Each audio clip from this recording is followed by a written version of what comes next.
The phone rang at 2:47 a.m. and I knew something was wrong before I even answered. You know that feeling, when the sound cuts through your sleep like a knife and your heart starts racing before you're even fully awake?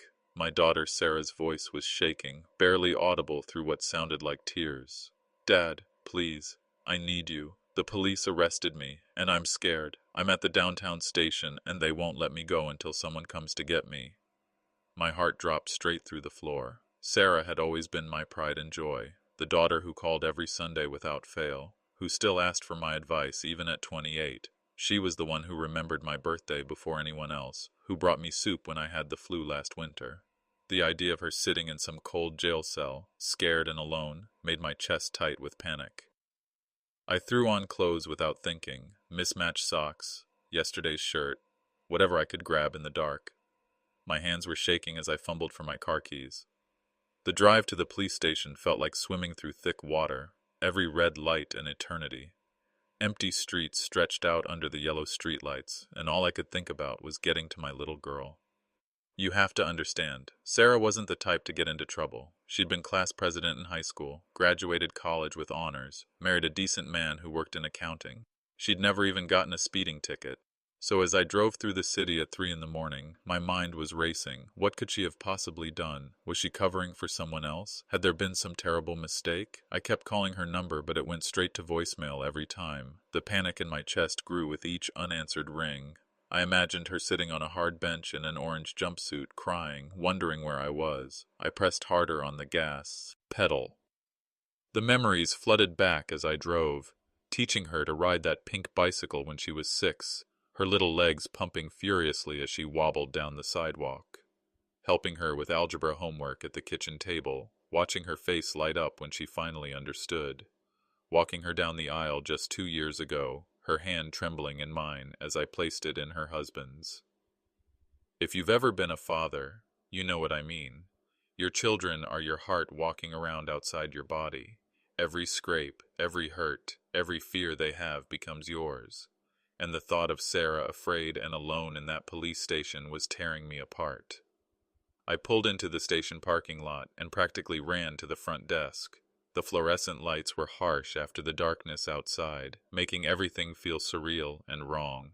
I approached the desk sergeant, a tired-looking woman with graying hair, and tried to keep my voice steady. "I'm here for my daughter, Sarah Mitchell. She called and said she'd been arrested." The sergeant looked at me with confusion, then checked her computer screen. She typed for what felt like hours, scrolling through records, her face growing more puzzled by the minute. "Sir, we don't have anyone here by that name."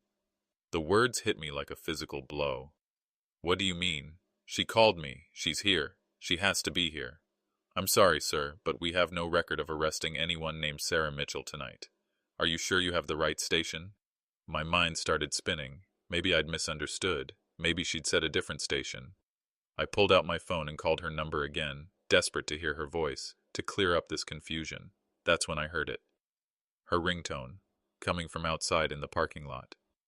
My blood turned to ice as I turned toward the sound. Through the glass doors, I could see a car parked under one of the streetlights. And inside that car, I saw them, Sarah and her husband, both laughing. Not crying, not scared, laughing. They were watching me through the window, and when our eyes met, Sarah held up her phone with a smile I'd never seen before. Cold, calculating, nothing like the daughter I thought I knew. The desk sergeant was still talking, asking if I needed help, but her voice sounded like it was coming from underwater. My hands were trembling as the truth crashed over me like a wave. This had all been a game, a cruel, calculated game, and I was the fool who'd fallen for it. I stood there in that fluorescent-lit police station, watching my daughter and son-in-law drive away, and felt something inside me break. Not just my heart, though that was shattered too, but something deeper, my faith in the person I'd loved most in the world. Tell me in the comments, have you ever had a moment when someone you trusted completely showed you a side of themselves that made you feel like you'd been living with a stranger? Because that's exactly what happened to me that night. As I walked back to my car on unsteady legs, one thought kept echoing in my mind. If Sarah could do this, if she could manipulate me this easily, this coldly, then what else had she been lying about? I didn't know then that this phone call was just the beginning. What I discovered next would make me question everything I thought I knew about my own family. I don't remember the drive home. One minute I was standing in that police station parking lot, watching my daughter's taillights disappear into the night, and the next I was sitting in my kitchen, staring at the coffee maker, wondering how I'd gotten there. The house felt different somehow, like the walls were holding secrets I'd never noticed before. I sat at the kitchen table where Sarah and I had shared so many conversations over the years and tried to make sense of what had just happened. The silence was deafening. I kept replaying that phone call in my head, analyzing each very word, every sob, every tremor in her voice. How long had she practiced that performance? How many times had she rehearsed those exact words? "Dad, please, I need you," until they sounded just desperate enough to send me racing across town in the middle of the night? The family photos on the refrigerator seemed to mock me now. Sarah's graduation picture, her wedding day, last Christmas morning when she'd hugged me and said I was the best dad in the world. Had any of it been real, or had I been so desperate to believe in our close relationship that I'd ignored all the signs? If you've ever felt like your entire reality was built on quicksand, you know what those early morning hours were like for me. I started going through our recent conversations like a detective investigating his own life, looking for clues I'd missed. The text messages told a story I hadn't wanted to see. Her responses had gotten shorter over the past few months. Where she used to send long, chatty messages about her day, now I got brief replies. "Sounds good, Dad. Thanks. Can't talk now." I'd told myself she was just busy with work, with married life, but now I wondered if she'd been pulling away deliberately. I walked through my house like a stranger, examining Christmas cards she'd sent, birthday gifts she'd given me, looking for hints of deception. That expensive watch she'd given me for Father's Day. Had she been setting me up even then, making grand gestures to throw me off the scent of whatever she was really planning? I found myself in my home office, staring at the filing cabinet where I kept all my important papers. My will, my insurance policies, my retirement accounts. Sarah had always shown such interest in my business affairs, as she called them. She'd insisted I organize everything, get it all in order, just in case something happened. I'd been touched by her concern for my well-being. Now I wondered if her concern had been for my well-being or for hers. The memories came flooding back, and they looked completely different in this new light. Sarah asking detailed questions about my investments during Sunday dinner. Her husband suggesting I should simplify my finances, maybe put everything in one account for easier management. Sarah offering to help me organize my paperwork, saying it would give us time to spend together. Have you ever noticed how easy it is to see manipulation once you know it's there?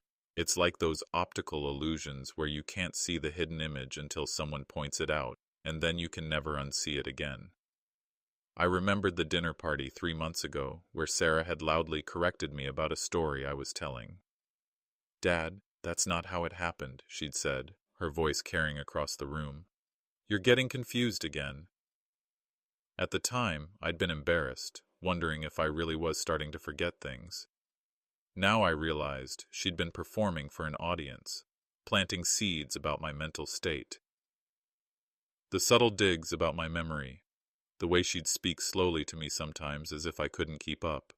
The concerned looks she'd exchange with her husband when I forgot small details. It had all been theater. A carefully orchestrated campaign to make me doubt myself, to make others see me as declining. I sat in my living room as the sun came up, surrounded by 30 years of family memories, and felt like I was seeing them all for the first time. The daughter who'd crawled into my bed during thunderstorms, who'd asked me to check for monsters under her bed, who'd cried when I left for business trips. When had she stopped seeing me as her protector and started seeing me as her target? The house phone rang around 7 a.m., and for a moment my heart jumped, thinking it might be Sarah calling to explain, to apologize, to tell me it had all been some horrible misunderstanding. But it was Jay, used to telemarketer, and the disappointment hit me like a physical pain. If you've ever had someone you love completely betray your trust, share in the comments how you got through it, because right now I feel like I'm drowning. I made coffee with shaking hands and tried to convince myself I was overreacting. Maybe there was an explanation. Maybe I'd misunderstood what I'd seen. But when I went to check my mailbox that morning, I found something that proved this betrayal ran deeper than I ever imagined. The envelope was thick and official looking, the kind that makes your stomach drop before you even open it. My name was typed on the front in cold, professional letters, and in the return address corner was the name of a law firm I'd never heard of, Morrison, Burke Associates. My hands were still shaking from the sleepless night as I tore it open, and what I found inside made the world tilt sideways. Legal documents, pages and pages of them, filled with words like incompetent, diminished capacity, and guardianship proceedings. But the signature at the bottom was what stopped my heart cold.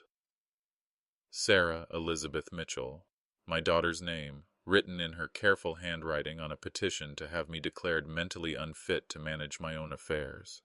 I had to read it 3 times before it sank in. According to these papers, Sarah and her husband had been documenting my cognitive decline for months. They had statements from people who claimed to have witnessed my confusion, my forgetfulness, my inability to handle complex decisions.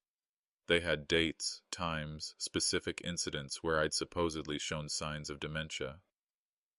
The cruelest part was how they'd twisted perfectly normal moments into evidence of mental failure.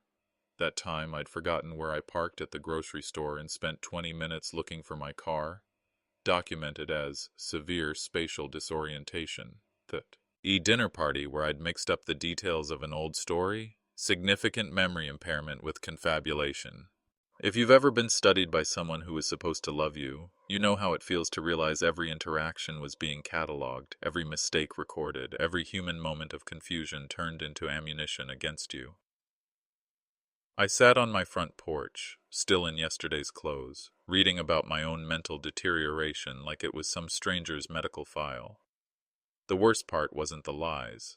It was how carefully they'd been constructed around kernels of truth. Yes, I had forgotten where I parked. Yes, I did sometimes mix up details in old stories. But these were normal things, the kind of small mistakes everyone makes, especially when they're in their 60s and dealing with the stress of retirement and aging.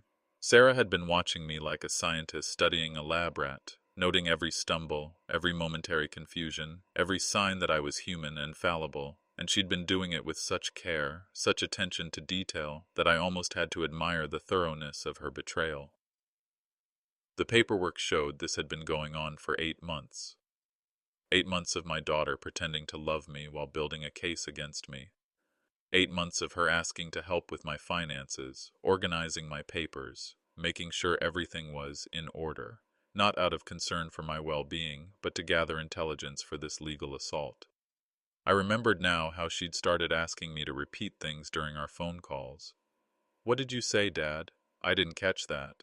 I'd thought she was being attentive, making sure she understood me clearly, but she'd been documenting everything, probably recording our conversations for evidence of my supposed confusion. The filing date was still 2 weeks away, which meant she'd been planning to have me declared incompetent right around my 62nd birthday. What a gift that would have been, my own daughter having me legally declared unfit on the day I was born. But here's what really broke my heart. The document listed her as my proposed guardian. If this petition had succeeded, Sarah would have gained complete control over my life. My finances, my medical decisions, where I lived, who I saw, everything would have been subject to her approval. I would have become a child again, and she would have been my mother. Tell me honestly in the comments, if your own child tried to have you declared incompetent, how would you react? Because I'm still trying to figure out how I managed to keep breathing. The woman I'd raised, who used to crawl into my bed during thunderstorms because she trusted me to keep her safe, was now trying to convince a court that I couldn't be trusted to keep myself safe. The little girl who'd asked me to check for monsters under her bed was now the monster hiding in plain sight.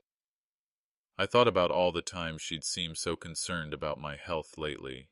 The way she'd insisted I see a doctor for routine checkups, her worried questions about my sleep patterns, her suggestions that I might want to consider simplifying my living situation. It had all been preparation for this moment, gathering medical records and expert opinions to support her case.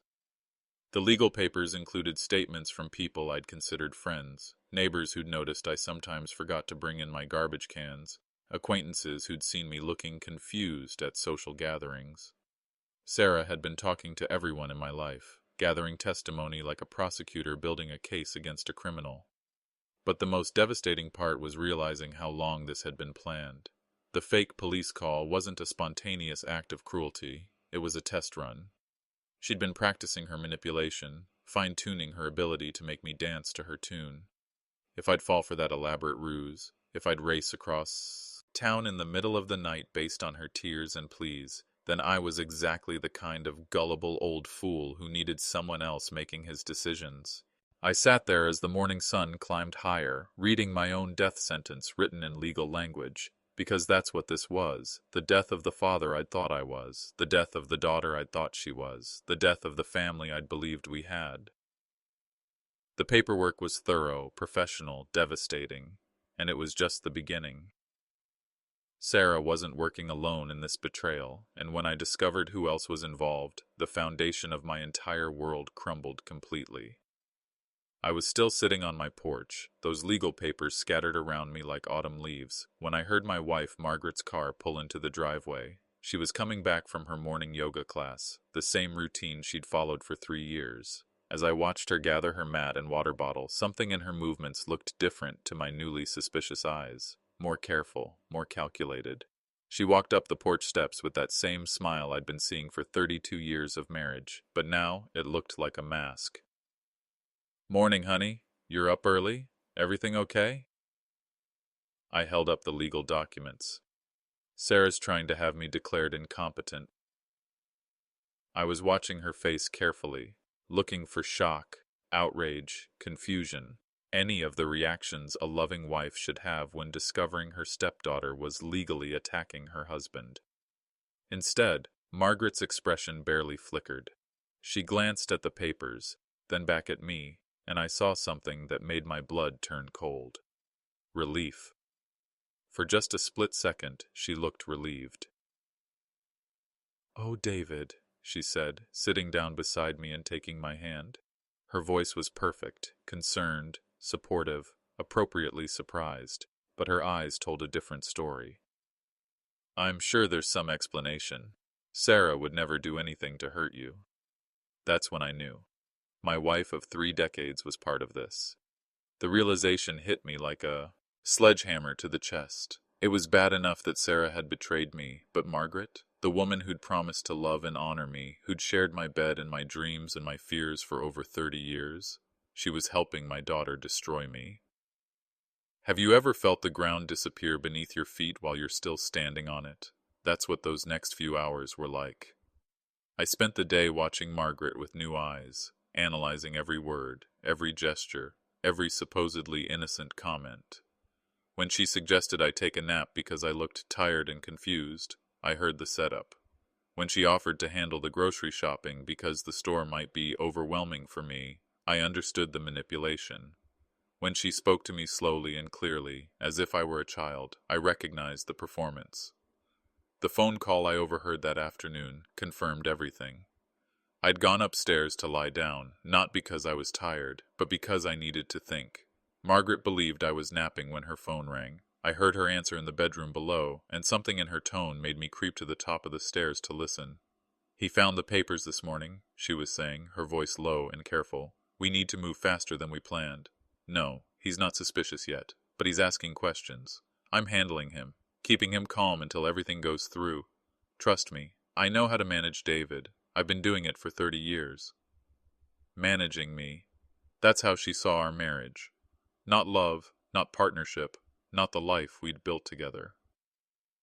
Management. I crept back to the bedroom and lay there staring at the ceiling, trying to process what I'd just heard.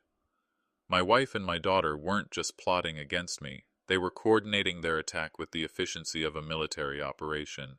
That evening we sat down for dinner like we had thousands of times before. Margaret had made my favorite meal, pot roast with mashed potatoes, and she served it with the same loving smile she'd always worn. But now I could see the performance in it, the careful choreography of playing the devoted wife while planning my destruction.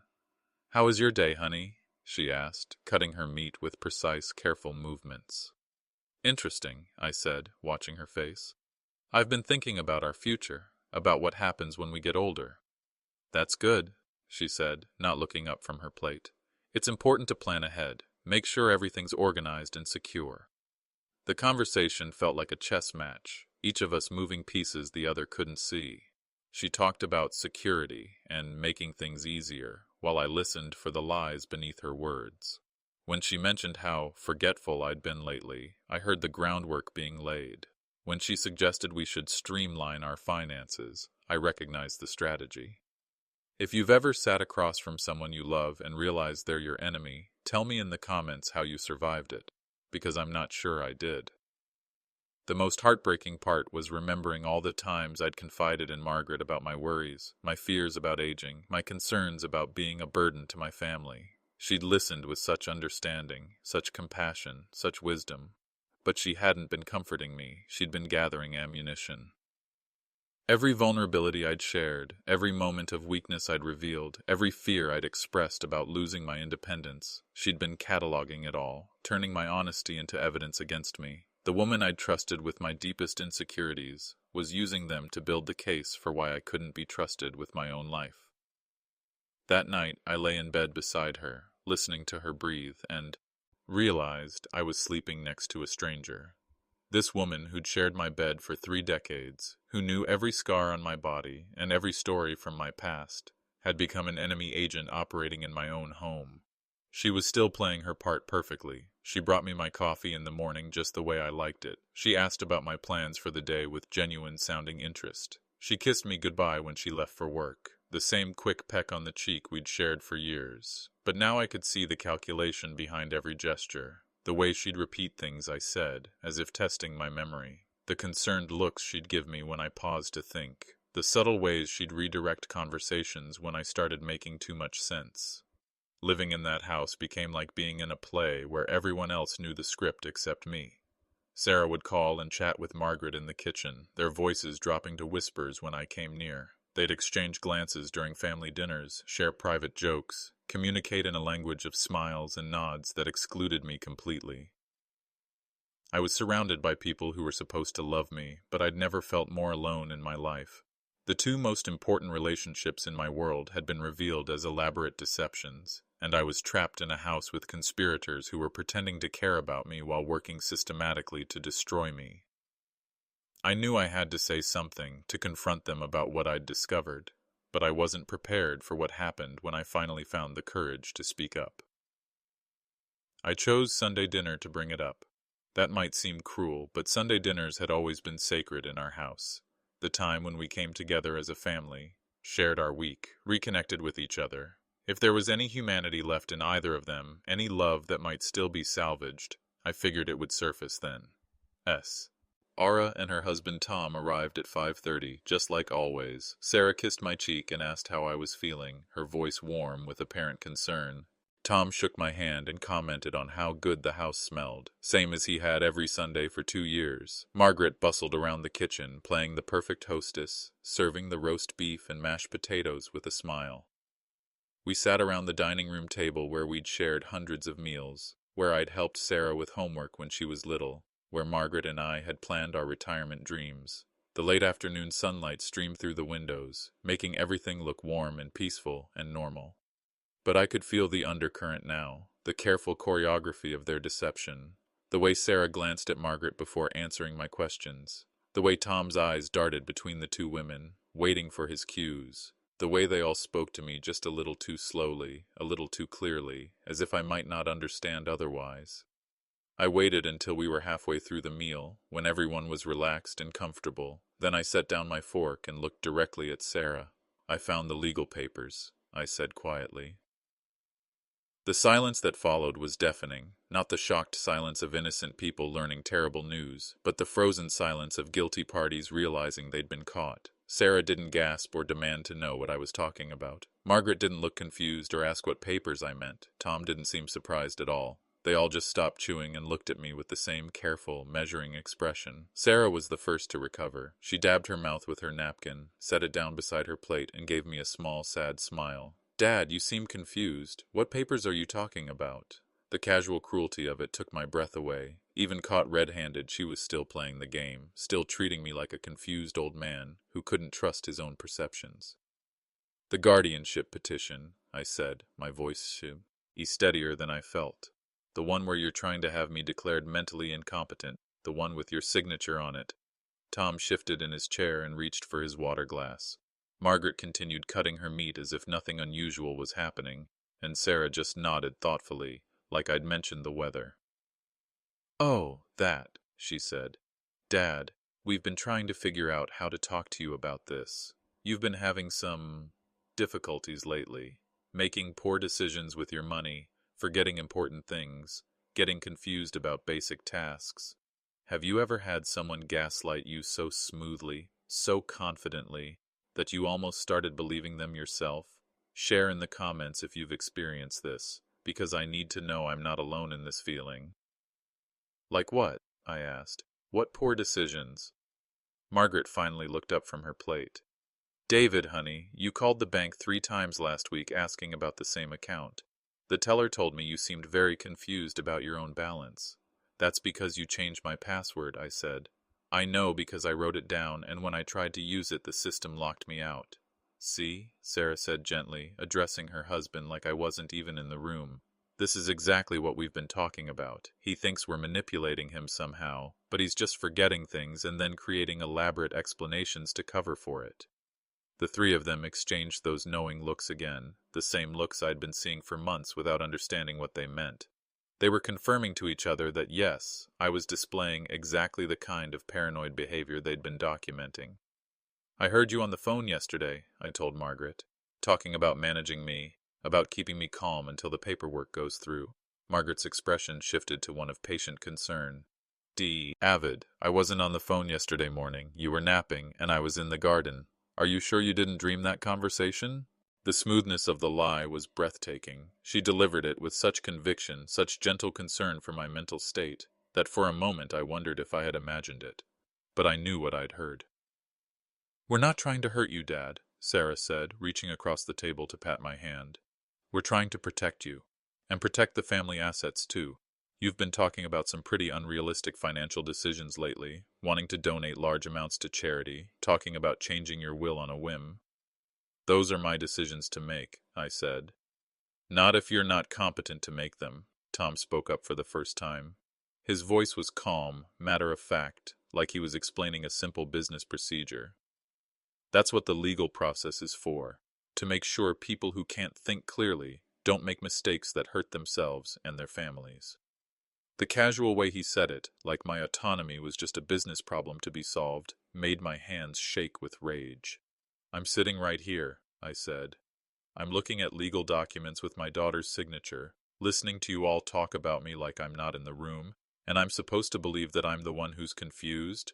Sarah sighed and looked at Margaret with an expression of patient suffering. "This is what I mean about the paranoia. He thinks we're all conspiring against him."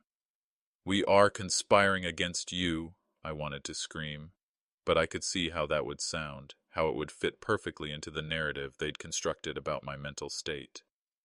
They finished dinner with polite conversation about the weather, Tom's work, Sarah's plans for redecorating their house. They included me in the discussion with careful attention, speaking slowly and clearly, making sure I could follow along. To any outside observer, they looked like a loving family, patiently accommodating an aging patriarchs. Cognitive decline. But I could see the performance now, the way they coached each other with glances and subtle nods, the way they responded to my questions with just the right mixture of patience and concern, the way they documented every moment of confusion or anger I displayed. When they left that evening, Sarah hugged me goodbye and whispered in my ear, "We love you, Dad. We're just trying to take care of you."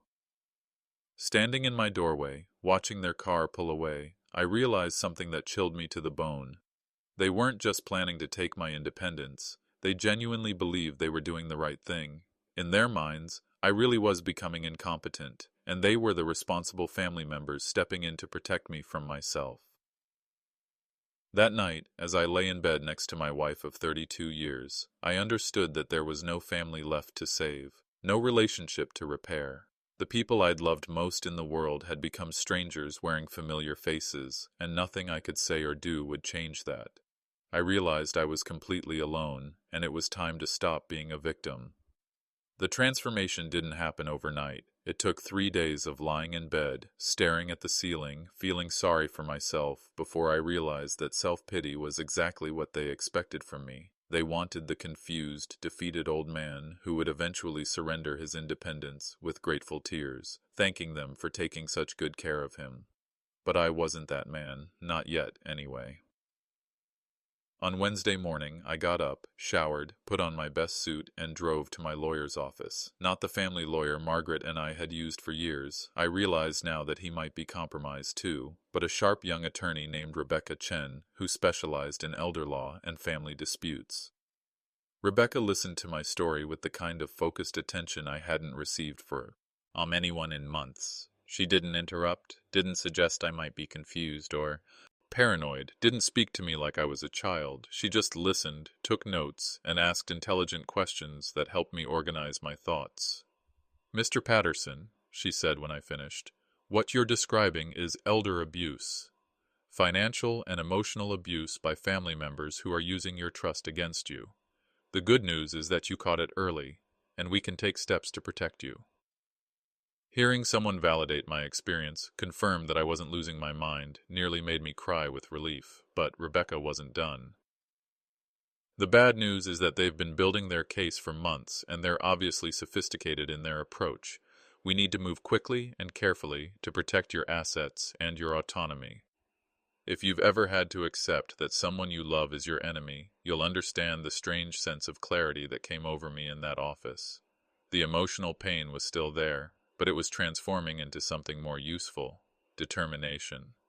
Rebecca helped me understand the legal realities. Sarah's petition for guardianship would require a court hearing where she'd have to prove I was incompetent, but the standard of proof was lower than most people realized, and judges tended to err on the side of caution when family members expressed concern about an elderly person's welfare. "The fake police call was brilliant," Rebecca said with professional admiration. "If they can demonstrate that you're easily manipulated, prone to panic, quick to make poor decisions based on incomplete information, that goes a long way toward proving diminished capacity." "So they were testing me," I said. "Exactly, and documenting your response. I guarantee you that incident is in their evidence file, probably with witnesses who saw you racing across town in the middle of the night based on a phone call you couldn't verify." The systematic nature of their betray was almost impressive in its thoroughness. Almost. I spent the next 2 weeks methodically documenting everything I could remember. Rebecca had given me a small digital recorder, and I started keeping an audio diary of every interaction with Margaret and Sarah. I photographed documents, saved text messages, wrote down conversations word for word while they were fresh in my memory. The strange thing was how empowering it felt to stop being reactive and start being strategic. For months I'd been stumbling around in confusion, wondering what was wrong with me, why my family was treating me differently. Now I knew exactly what was happening, and I could plan accordingly. I also started paying attention to my own behavior, making sure I wasn't giving them any legitimate ammunition. I organized my finances, made sure all my bills were paid on time, kept detailed records of my activities. I scheduled a comprehensive medical exam and cognitive assessment, wanting official documentation of my mental competence. The hardest part was living in the same house with Margaret, maintaining the pretense that I didn't know what she was doing. But I was learning to be strategic too. I let her think her manipulation was working. When she suggested I might be getting confused about something, I agreed thoughtfully.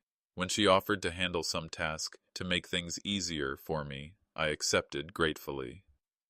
Have you ever had to pretend to be weaker than you are to protect yourself? It's a strange kind of strength, and it taught me things about survival I never thought I'd need to know. Meanwhile, I was quietly making changes they wouldn't discover until it was too late. I moved most of my assets to accounts they didn't know about. I updated my will with specific provisions designed to prevent any contests. I gave Rebecca power of attorney and detailed instructions about my care preferences. Most importantly, I started building my own evidence file. I had recordings of Margaret discussing my management with Sarah. I had photographs of legal documents they'd tried to hide from me. I had witness statements from friends who could testify to my mental competence and their suspicious behavior. The day I signed the new will, Rebecca asked me if I was sure about my decisions. I was leaving Sarah and Margaret enough to live comfortably, but nothing like what they'd expected to inherit. The bulk of my estate was going to charity, specifically to organizations that helped elderly people fight financial abuse. "I'm sure," I told her. "I raised Sarah to be independent and capable. She's proven she's both. She doesn't need my money to succeed in life. What about your wife? I thought about Margaret, about the 32 years we'd spent together, about the woman I'd thought I'd married. She's been managing just fine without my help. She can continue doing that. For the first time in months, I felt like myself again. Not the confused, declining old man they'd been trying to create, but the sharp, capable businessman who'd built a successful company from nothing. The man who'd raised a daughter and built a marriage and made a life worth living. The irony wasn't lost on me. Their attempt to have me declared incompetent had forced me to prove just how competent I really was. Their betrayal had awakened strengths I'd forgotten I possessed.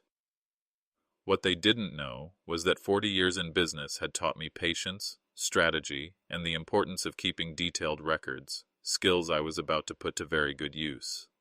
3 weeks after I'd started building my defense, Sarah called with exciting news. She and Tom had found the perfect assisted living facility for me, a lovely place with beautiful gardens and caring staff who specialized in memory care.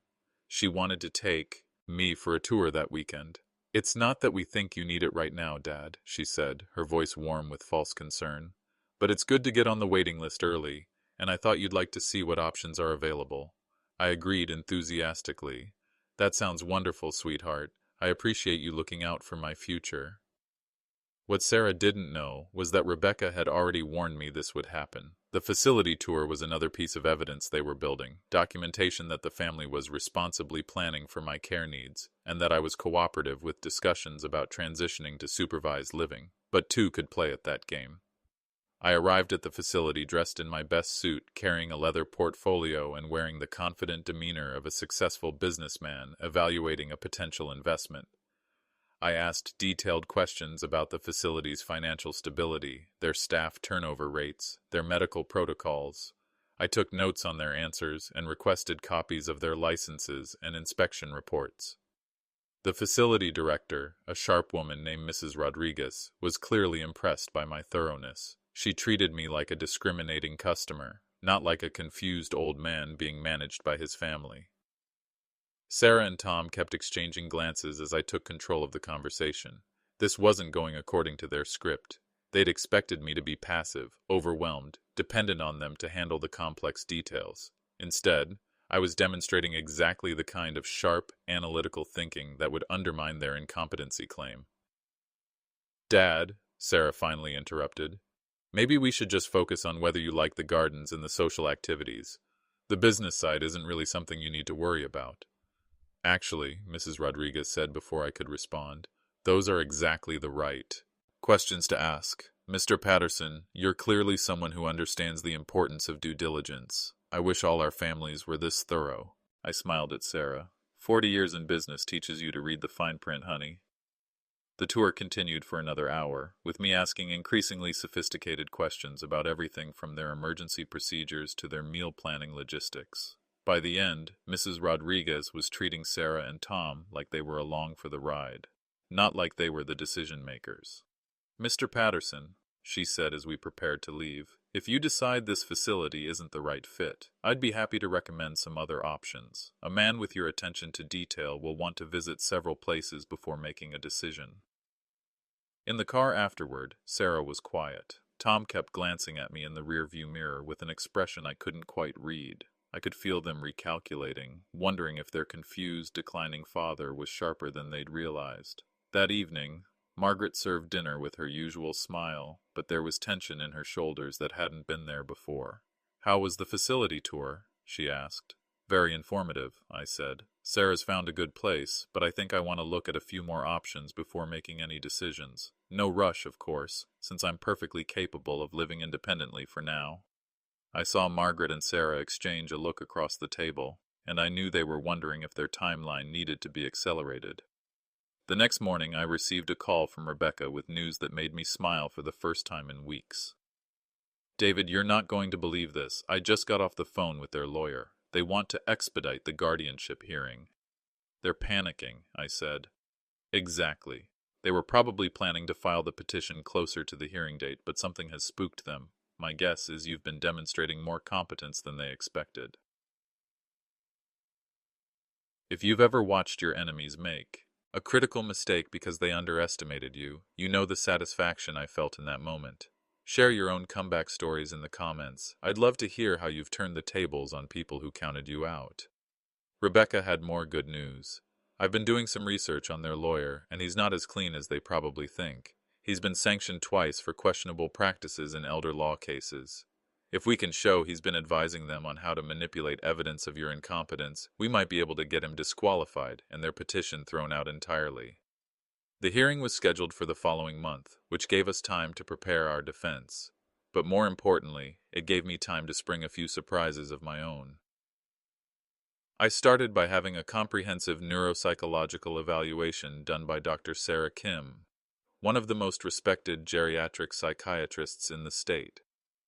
The testing took 2 full days and covered everything from memory and cognitive function to emotional stability and decision-making capacity.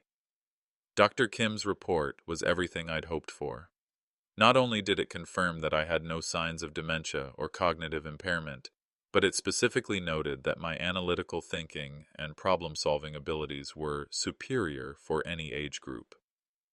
Mr. Patterson, Dr. Kim told me when she reviewed the results, I don't know what family concerns prompted this evaluation, but I can assure you that you're functioning at a very high cognitive level. Your memory is excellent, your reasoning is sharp, and your emotional regulation is well within normal limits. The report also noted something else interesting, signs of stress and hypervigilance consistent with being subjected to systematic invalidation and emotional manipulation. Dr. Kim had essentially diagnosed me with the psychological effects of gaslighting. Armed with this document, Rebecca and I began preparing our counterattack. We weren't just going to defend against Sarah's petition, we were going to expose the entire conspiracy and ensure there were consequences for what they'd done. The beauty of their plan was also its weakness. They'd been so systematic, so thorough in their documentation, that they'd created a detailed record of their own manipulation. Every recorded conversation, every witnessed incident, every piece of evidence they'd gathered could be reframed to show deliberate abuse rather than concerned family care. But the greatest gift wasn't the money I'd protected or the autonomy I'd preserved. It was discovering who I really was when everything was stripped away, and finding that person was stronger than I'd ever imagined. The courtroom was smaller than I'd expected, more like a conference room than the grand judicial theater you see in movies. Sarah sat at the plaintiff's table with her lawyer, dressed in a conservative blue suit that made her look responsible and concerned. Margaret sat in the front row behind them, playing the role of the worried wife supporting her stepdaughter's difficult but necessary decision. They both looked calm, confident, probably thinking this would be a routine hearing where they'd present their evidence of my decline, and the judge would reluctantly but responsibly grant them guardianship over the poor confused old man. They had no idea what was coming. Rebecca stood to present our case, and from her first words, I could see the confidence drain from Sarah's face. Instead of the standard defense arguing that I was still competent, Rebecca went on the offensive. Your Honor, what we have here is not a case of a concerned family trying to protect an aging patriarch. What we have here is a calculated campaign of financial and emotional abuse perpetrated by family members who have systematically manipulated, gaslighted, and deceived Mr. Patterson in order to gain control of his assets. She presented Dr. Kim's neuropsychological evaluation, which not only confirmed my cognitive competence but documented the psychological effects of prolonged manipulation. She played recordings of Margaret discussing my management and Sarah coordinating strategy. She showed the timeline of their actions, demonstrating how the fake police call had been a test of my vulnerability. But the most damaging evidence was something they'd never expected me to have. Financial records showing that Sarah had already begun moving money from joint accounts she'd convinced me to establish for convenience. Money that was supposed to be for my care was sitting in her personal investment portfolio. Sarah's lawyer tried to object, to reframe the evidence, to maintain the narrative of concerned family members dealing with a paranoid elderly man. But the documentation was overwhelming. The judge listened with growing displeasure as the scope of their deception became clear. Ms. Mitchell, the judge finally said, addressing Sarah directly, can you explain why you felt it necessary to deceive your father about being arrested in order to test his judgment? Sarah's carefully composed mask finally cracked. We were worried about his decision-making. We needed to see if he was still capable of handling crisis situations. By creating a false crisis, we were trying to help him. The judge's expression was hard to read, but when he delivered his ruling, there was no ambiguity in his voice. Not only was Sarah's petition for guardianship denied, but he was referring the case to the district attorney for investigation of elder abuse and fraud. If you've ever watched justice actually work, you know the quiet satisfaction I felt in that moment. But the real victory wasn't in the courtroom, it was in who I'd become through the process of fighting back. I moved out of the house that week, not because I was forced to, not because I was too confused or incompetent to live independently, but because I chose to. I rented a small apartment downtown, close to the library and the park, with a view of the river from my kitchen window. For the first time in years, I was living entirely on my own terms. No one questioned my decisions or offered to help me with tasks I was perfectly capable of handling. No one spoke to me like I was a child or suggested that my perfectly normal moments of forgetfulness were signs of decline. The silence was the most beautiful thing I'd ever heard.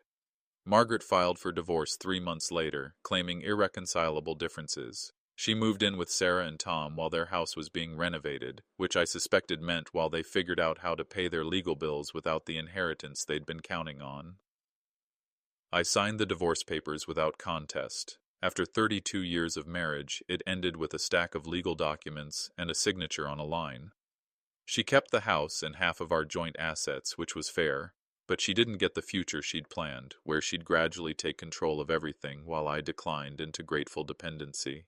Sarah tried to call me once, a few weeks after the hearing. Her voice was small and uncertain, nothing like the confident manipulation I'd grown accustomed to. "Dad, I just wanted you to know that I never meant to hurt you. I really thought I was protecting you."